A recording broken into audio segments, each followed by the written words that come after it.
जम्मू कश्मीर की सियासत में विधायकों की खरीद फरोख्त के कई मामले सामने आए हैं। आरोपों को लेकर घमासान मचा है। बीजेपी ने आज जम्मू कश्मीर के मुख्यमंत्री उमर अब्दुल्ला को एक कानूनी नोटिस भेजकर चेतावनी दी। बीजेपी ने कहा कि मुख्यमंत्री या तो पार्टी पर लगाए गए आरोपों के सबूत पेश करें या सार्वजनिक रूप से माफी मांगे, वरना उनके खिलाफ 100 करोड़ रुपए का मानहानि का मुकदमा दर्ज कराया जाएगा। बीजेपी प्रवक्ता द्वारा श्रीनगर में जारी एक आधिकारिक बयान के अनुसार पार्टी की जम्मू कश्मीर इकाई ने मुख्यमंत्री उमर अब्दुल्ला को डाक और ईमेल के जरिए ये कानूनी नोटिस भेजा।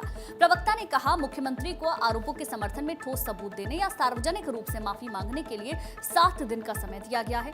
अगर वे ऐसा करने में विफल रहते हैं तो पार्टी उनके खिलाफ 100 करोड़ रुपए का मानहानि का मुकदमा दायर करेगी। अगर वो सार्वजनिक नहीं कर सकते, वो कहें कि गलती हुई है, माफ़ी मांगें। अगर वो माफ़ी नहीं मांगते, वो लीगल नोटिस मैंने इशू कर दिया है। उन्हीं की हैसियत के हिसाब से 100 करोड़ रुपए से की राशि जो है हमने मानहानि के तौर पर उनसे मांगी है। कोर्ट में हम लोग मैंने अपने एडवोकेट्स को कहा है, सभी एडवोकेट्स तैयार हैं, और ख़ास तौर पर उस इंसान के प्रति जिसने भारतीय जनता पार्टी की छवि को खराब करने का प्रयत्न जो है वो किया है। हमारे इंडिविजुअल के ऊपर बोले, मेरे देश के ऊपर कोई बोलेगा, मैं बर्दाश्त नहीं करूंगा। ये पूरा विवाद मुख्यमंत्री उमर अब्दुल्ला के पिछले हफ्ते दिए गए एक बयान के साथ शुरू हुआ। हजरत बल में नेशनल कॉन्फ्रेंस के कार्यकर्ताओं को संबोधित करते हुए उमर अब्दुल्ला ने बीजेपी पर उनकी सरकार गिराने की साजिश रचने का आरोप लगाया था। सीएम उमर अब्दुल्ला ने दावा किया था कि विपक्षी दल उनकी पार्टी के विधायकों को तोड़ने के लिए 20 से 30 करोड़ रुपए और मंत्री पद की पेशकश कर रहे हैं। उन्होंने ये भी कहा था कि जम्मू क्षेत्र के नेशनल कॉन्फ्रेंस के ही एक विधायक ने खुद उन्हें इस बात की जानकारी दी।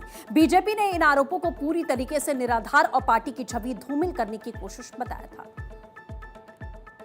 उमर अब्दुल्ला ने अपनी पार्टी के सहयोगियों पर विश्वास जताते हुए कहा कि नेशनल कॉन्फ्रेंस के विधायक खुद को नहीं बेचेंगे। उन्होंने कहा कि एक भी ऐसा विधायक नहीं है जो 20 करोड़ या फिर यहां तक कि 100 करोड़ रुपए के लिए अपनी ईमानदारी बेच दे, क्योंकि हम जानते हैं कि हमें अल्लाह को जवाब देना है। अब्दुल्ला ने बीजेपी पर निशाना साधते हुए कहा कि ये मत सोचिए कि हम इतने कमजोर हैं कि आप पिछले दरवाजे से सत्ता पर काबिज हो जाएंगे। लेकिन अब जम्मू कश्मीर बीजेपी अध्यक्ष और राज्यसभा सांसद सतपाल शर्मा के निर्देश पर अधिवक्ता परिमोक्ष सेठ के माध्यम से नोटिस में कहा गया कि मुख्यमंत्री के इन बयानों से पार्टी और उनके पदाधिकारियों की छवि को गंभीर नुकसान पहुंचा है।